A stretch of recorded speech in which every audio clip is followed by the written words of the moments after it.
So the problem then is it possible to observe oneself? Please listen to this for a minute. Possible to observe oneself without further recording. I'll explain what I mean.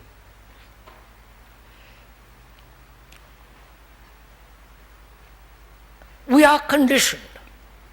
That's an obvious fact. As Christians, communists, socialists, Hindus, Muslims, whatever it is, we are conditioned with all the beliefs, with all the dogmas, with all the rituals, with all the fears, what human beings are. Their appetite, their sexual demands, their desire for power, possession, money, and so on. This is what human beings right throughout the world want. And God or truth plays a secondary part. So we are conditioned. And we are always operating in that area, changing the design, the shape, the form, always within that area of conditioned mind, which again is obvious. I hope this is clear. And the brain is always registering. That's the function of the brain, to register.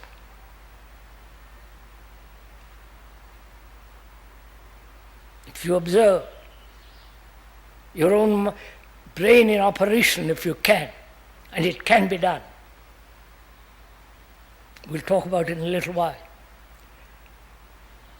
Then you'll see that it's always recording.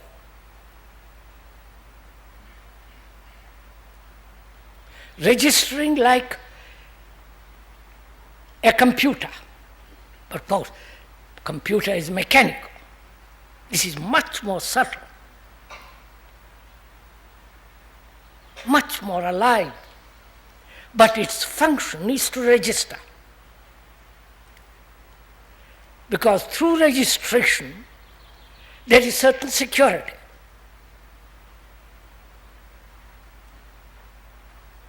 If you have had an accident, physiologically as well as psychologically, it is registered as a memory, and that memory gives security.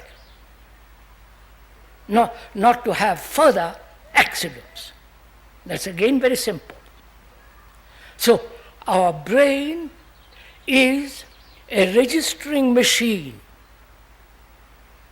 which is experience, knowledge, and memory.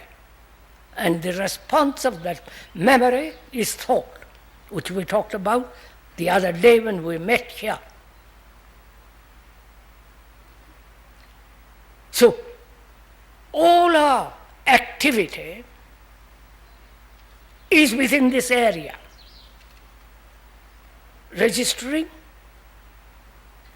and remembering and acting skillfully according to what you have registered, or not skillfully, logically or illogically, sanely or with insanity.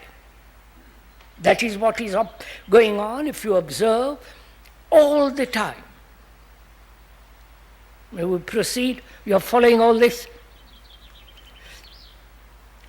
You know, this is really very, very serious. If I may point out, this is not a plaything, something to be amused, something to be entertained with. This is a matter of life and death. It's a matter of enormous importance in our daily life.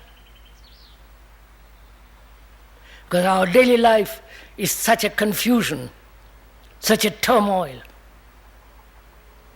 And to bring about some kind of order in that chaos,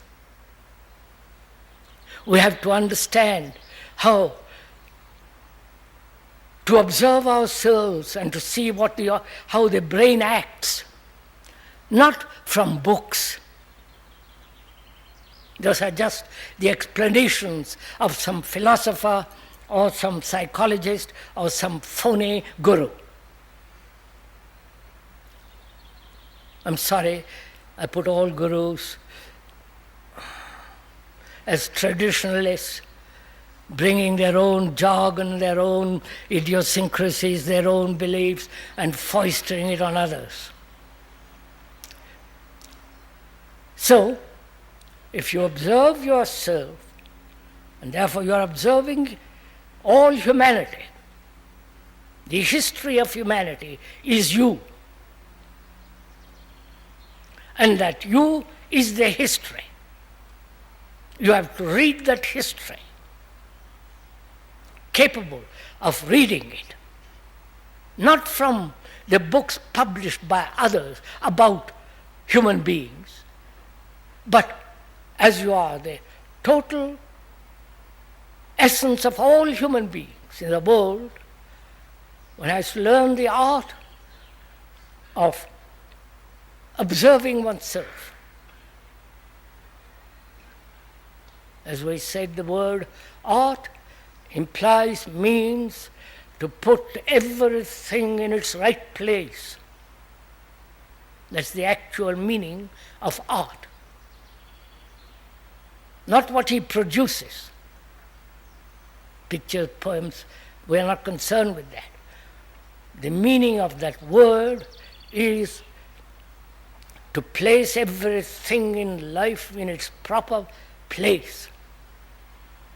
And when you do that, you are the greatest artist. You may never paint, you may never write a poem, you may never produce a sculpture. But if you are observed yourself and learn the art of observation and put everything in your life in its right place, you are the most greatest artist in the world. I hope you understand it.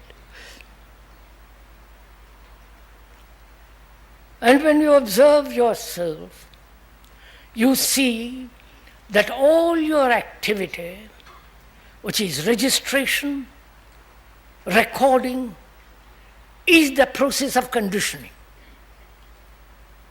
Right? You understand? Are we meeting each other? Communication is important. Communication implies sharing. Not only a verbal sharing, but to go beyond the word, to capture the significance of what one is saying. Then we are in communion with each other, because we are supposed to understand either French or English or Italian, and if one speaks in English, we are using certain words which may not be modern words, which may not have the jargons of modern world, but is the language of 5,000 years and more.